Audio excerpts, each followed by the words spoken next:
Look, Bumble knows you're exhausted by dating. All the must not take yourself too seriously and 6'1" since that matters. And what do I even say other than hey? Well, that's why they're introducing an all-new Bumble with exciting features to make compatibility easier, starting the chat better, and dating safer. They've changed, so you don't have to. Download the new Bumble now.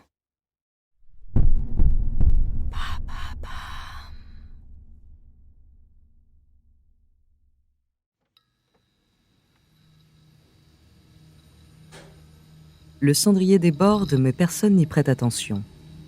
L'un des néons parasite les regards en clignotant par intermittence. Cela fait des mois qu'on dit qu'il faut le changer.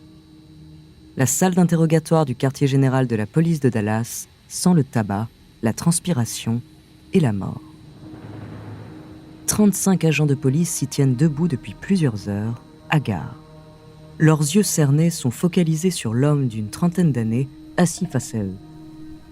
Tous résistent à la rage qui les anime. Ils voudraient se jeter sur lui, le frapper, le battre à mort. Et pour cause. Un peu plus tôt, la veille, cet homme a froidement abattu l'un de leurs collègues de 5 balles à bout portant en pleine rue.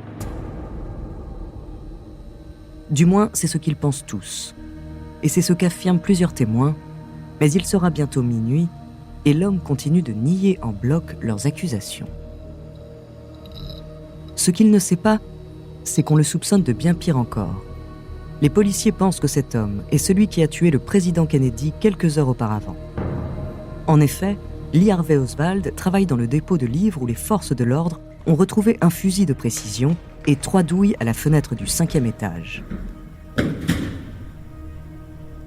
Celle-ci donnait sur l'itinéraire présidentiel à exactement 80 mètres de l'endroit où le président a été mortellement touché. Lorsqu'il a été arrêté quelques heures plus tard, Oswald avait 14 $ en poche, ses papiers d'identité et un calibre 38 à la ceinture dont il a tenté de se servir avant d'être maîtrisé. Plusieurs circonstances l'accablent. Il a été formé chez les Marines quelques années auparavant et entraîné comme ses camarades à manier des armes de précision. Mais bien plus grave encore, il a vécu 3 ans en Union soviétique. Dans le contexte corrosif de la guerre froide, afficher une quelconque sympathie pour l'ennemi russe est on ne peut plus suspect. Quand le téléphone sonne, l'agent répond immédiatement. Après de longues secondes, il acquiesce, raccroche et se penche à l'oreille de son supérieur. Les services de renseignement viennent de confirmer leurs soupçons. Le fusil censé être l'arme du crime a bien été acheté par Oswald. À bout, épuisé, le suspect ferme les yeux. Depuis son arrestation, il y a plus de 10 heures, il n'a pas eu le droit à l'assistance d'un avocat et les policiers ne lui laissent aucun répit. Totalement impuissant, il se voit inculpé du meurtre de John Fitzgerald Kennedy. À minuit, Lee Harvey Oswald est amené brièvement devant la presse. Des dizaines de journalistes le harcèlent de questions et c'est aveuglé par les flashs qu'il clame son innocence. « Je ne sais rien et je demande que quelqu'un vienne me donner une assistance légale. » Ramené sans ménagement en cellule, il s'écrie « Je ne suis qu'un bouc émissaire ». Le lendemain, à 12h20, Lee Harvey Oswald est escorté jusqu'au parking du commissariat pour être transporté vers la prison du comté en attendant les suites de l'enquête.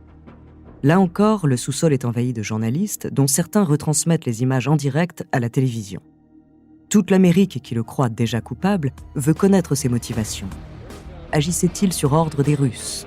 Avait-il des complices ? Pourquoi ne s'est-il pas débarrassé de l'arme du crime ?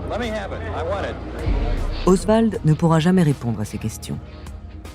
Malgré les policiers qui l'encadrent, un homme surgit sur sa gauche et le tue d'une balle dans le ventre moins de 24 heures après son arrestation. Nous sommes le 24 novembre 1963 et le principal suspect du meurtre de John Fitzgerald Kennedy vient d'être tué en direct sous les yeux de millions de téléspectateurs pétrifiés.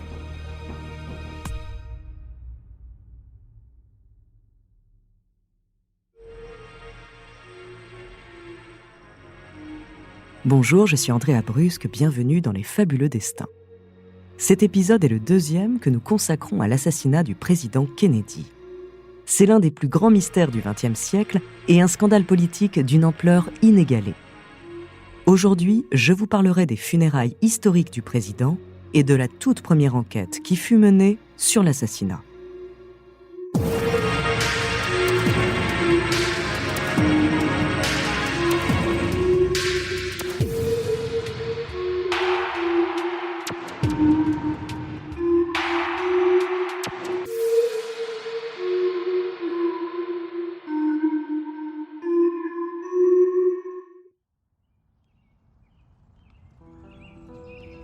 Un million de personnes se sont déplacées dans les rues de Washington, et pourtant, si l'on en juge par le bruit du cortège, on dirait que la ville est déserte. Le 25 novembre 1963, l'Amérique enterre son président. L'assassinat, survenu à Dallas 2 jours auparavant, a provoqué une onde de choc aux 4 coins du monde. À la suite du général de Gaulle, premier à faire part de son intention d'assister aux funérailles, des dizaines de chefs d'État, rois, reines et dignitaires du monde entier viennent rendre hommage à leur homologue. Les forces déployées pour l'événement sont colossales. Au total, ce sont plus de 4000 policiers, militaires, agents du FBI et de la CIA qui sont postés sur le parcours. Le cortège avançant totalement à découvert, on craint pour la sécurité de tous. Le cercueil, recouvert par un éclatant drapeau américain, est acheminé en calèche dans une longue procession entre la cathédrale Saint-Matthieu et le cimetière d'Arlington.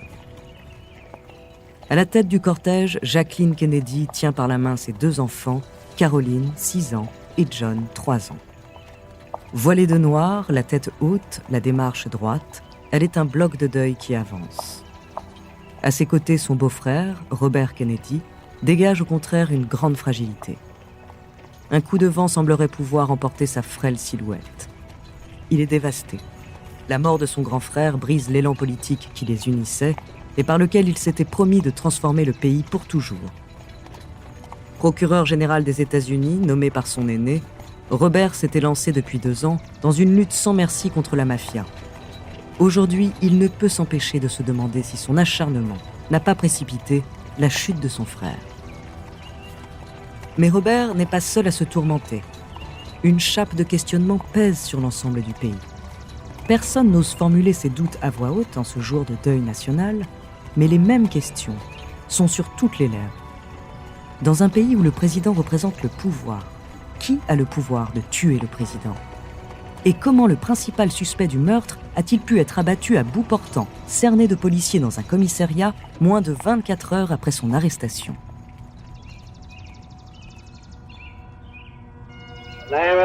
Quand le cercueil descend dans la terre, les caméras du monde entier retransmettent les images, filmant dans la foule des visages défaits, pleins de larmes silencieuses.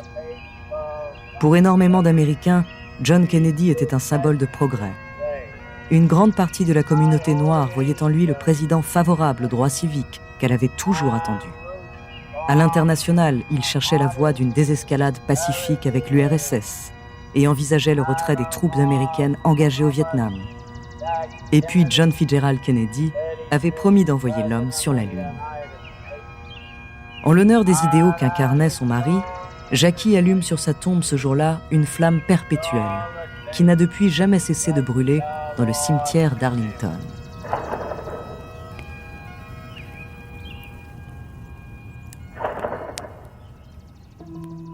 Dès les jours qui suivent les obsèques, la pression populaire s'accroît fortement. De très nombreuses voix demandent des comptes au gouvernement et aux agences de renseignement. Le nouveau président, Lyndon Johnson, ne pouvant ignorer l'indignation de ses compatriotes, finit par charger Earl Warren, le président de la Cour suprême, d'enquêter sur la mort de son prédécesseur. Ainsi, le 29 novembre 1963, la commission Warren est officiellement créée avec la charge de faire toute la lumière sur la mort de Kennedy pour ramener le calme au sein du pays. La tâche est dantesque, et pourtant Johnson demande des résultats rapides. Mais ce que l'on ne sait pas encore, c'est que le président a tout intérêt à ce qu'une thèse en particulier soit privilégiée, celle du tireur solitaire. Car si l'on découvre des complices à Lee Harvey Oswald, alors par définition, John Kennedy aurait fait l'objet d'une conspiration sur le sol américain. La commission, officiellement, est chargée de découvrir la vérité. Mais quelle vérité ?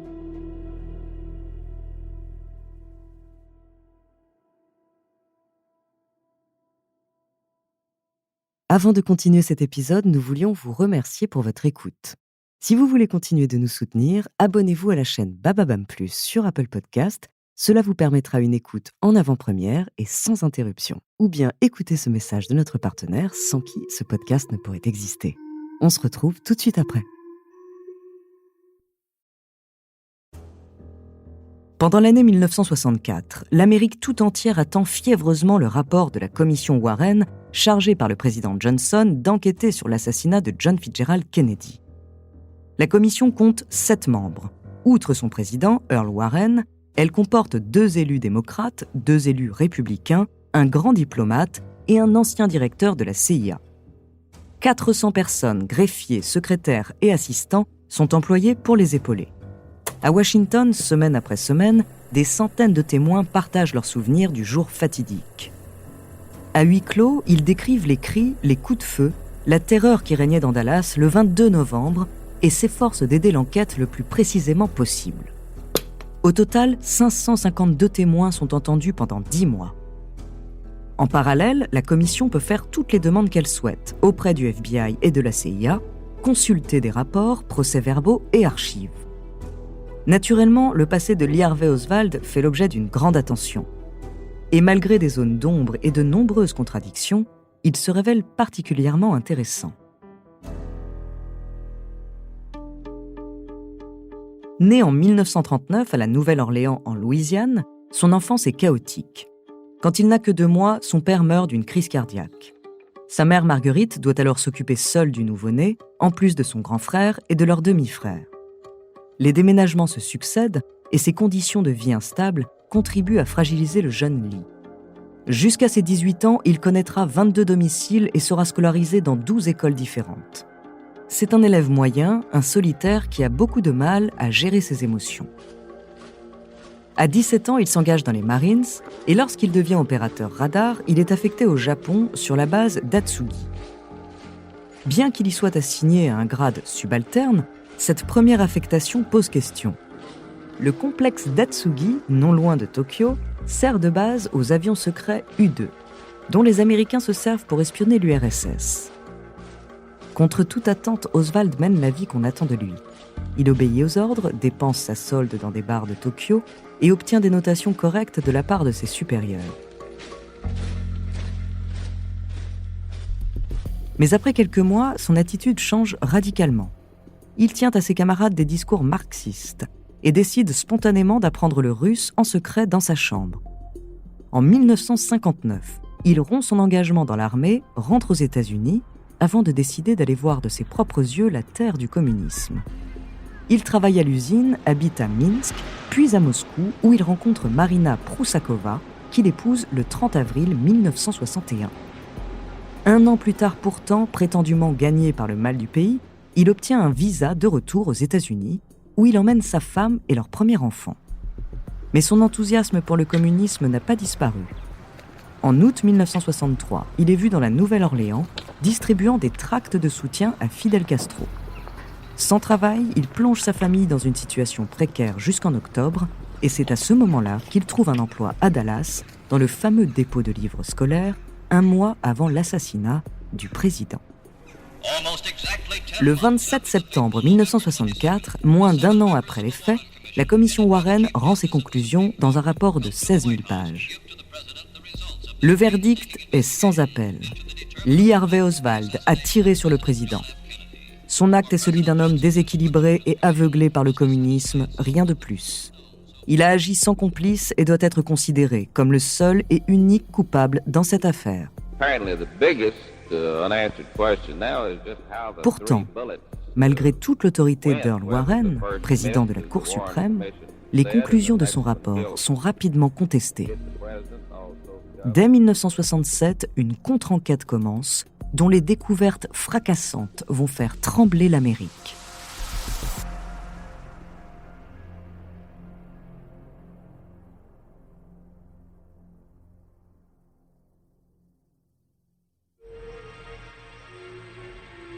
Merci d'avoir écouté cet épisode des Fabuleux Destins, écrit par Clément Prévost, réalisé par Gilles Bavulac. Dans le prochain épisode, je vous parlerai de Jim Garrison, le procureur qui a tenté de prouver l'existence d'une conspiration dans les plus hautes sphères de l'État. En attendant, si cet épisode vous a plu, n'hésitez pas à laisser des commentaires et des étoiles sur vos applis de podcast préférés.